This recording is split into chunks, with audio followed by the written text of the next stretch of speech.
SDPO আমতলীর নিকট deputation প্রদান করল ভারতীয় মজদুর মনিটরিং সেলের নেতৃত্বরা। জানা যায় 27 অক্টোবর রাতে সুজন বর্মন নামে এক টমটম চালক বটতলা থেকে শেখেরকোট যাওয়ার সময় মিঠু পাল নামে এক অটো চালক সুজন বর্মনের উপর হামলা চালায়।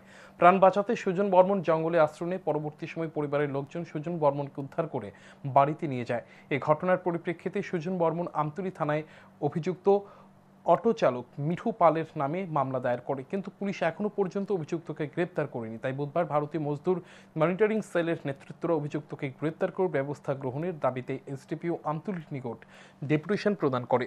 ডেপুটেশন প্রদানের পর সংগঠনের নেতৃত্বরা সংবাদ মাধ্যমের মুখোমুখি হয়ে গোটা ঘটনার বিষয়ে তুলে ধরেন।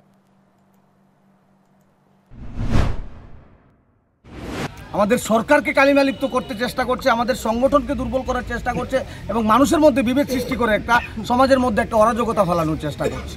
তো সেই বিষয়গুলোকে যাতে পুষ্টিকরণভাবে সেটাকে ইনভেস্টিগেশনের মাধ্যমে যাতে ম্যাডাম সেইটার পদক্ষেপ নেয়, সেই বিষয়টাকেই আজকে ম্যাডামের সঙ্গে আমরা সাক্ষাৎ করে তুলে দেওয়ার জন্য আসছি।